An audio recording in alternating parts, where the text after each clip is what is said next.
that's fine. Question? How do you think Elvis's play is? And congratulations on the 12-game point streak. Thank you. And Elvis has he's been very consistent as far as how he looks. He's just played simple. He's played within himself. He's been very good. Your name is? Could you stand up and introduce yourself to everybody? Turn around and introduce yourself to everybody.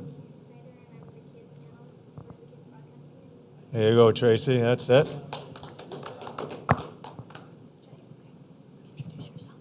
Hi,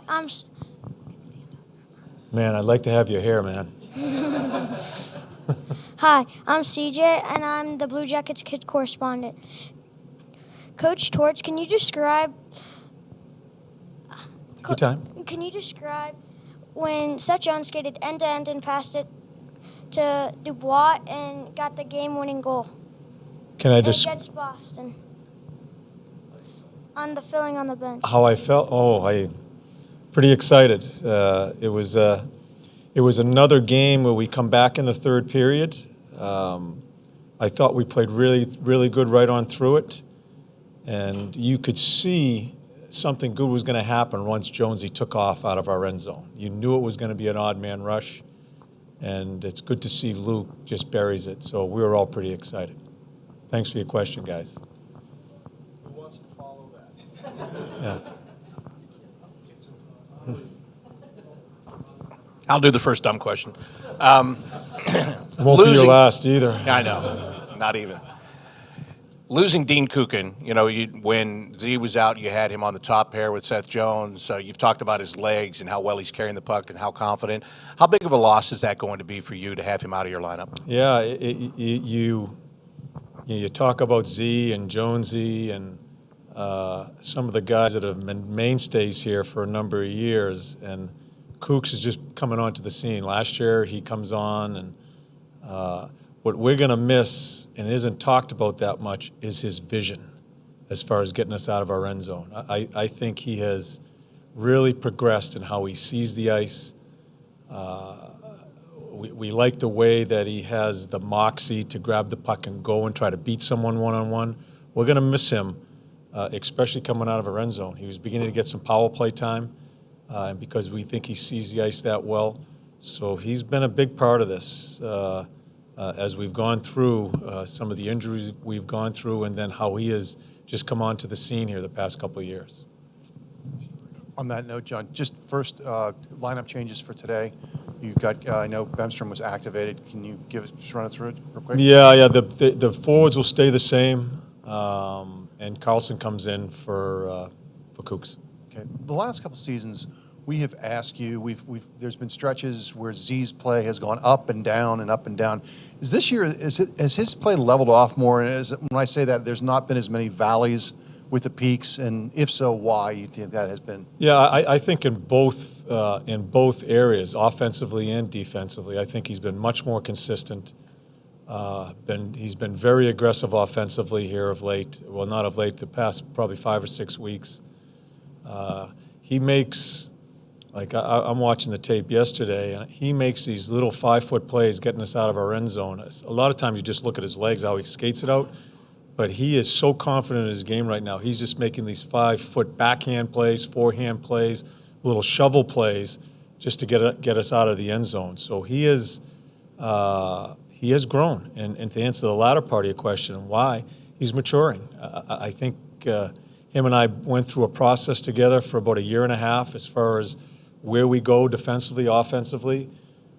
He's more healthy, although he got banged up this year. I just think he feels better.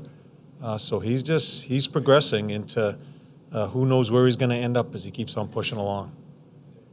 How much impact has Gerby had, not so much with what he does on the ice, but the way he does it, the style of play with which he attacks? Yeah, it's a good question, Dave, because it is where we are as a team right now. It's the tightness of the group, just the attitude of the group as far as being on our toes, and he looks it. I mean, I look at him this morning when I come in.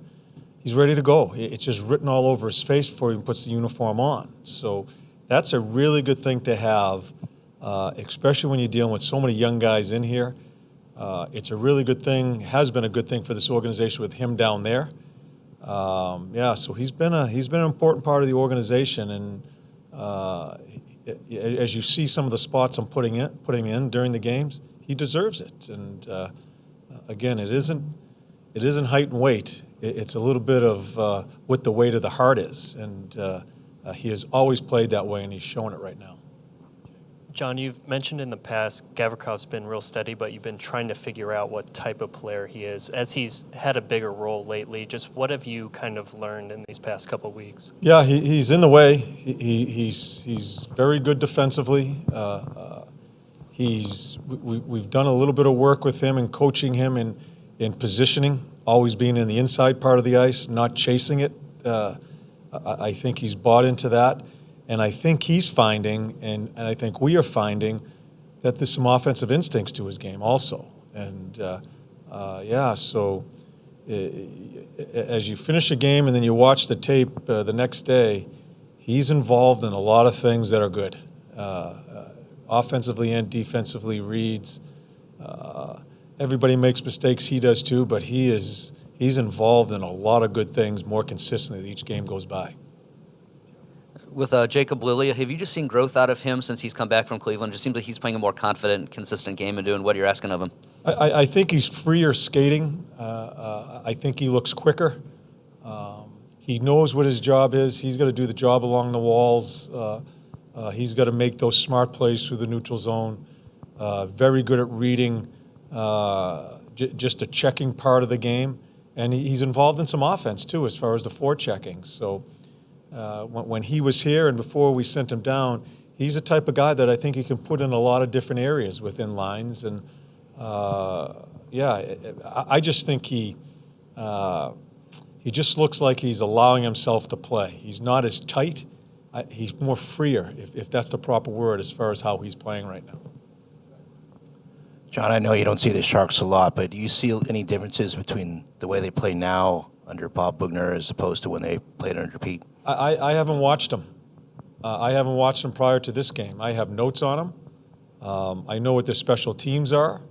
That's what we concentrate on, but we just don't spend a lot of time thinking about how the other team is playing.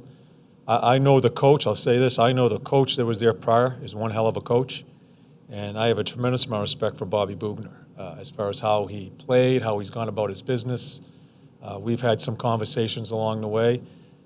They're in good hands, but I'm not going to sit here and tell you that I know how they play, because we're going to try to inflict. We're going to try to play our game on them and let them worry about us.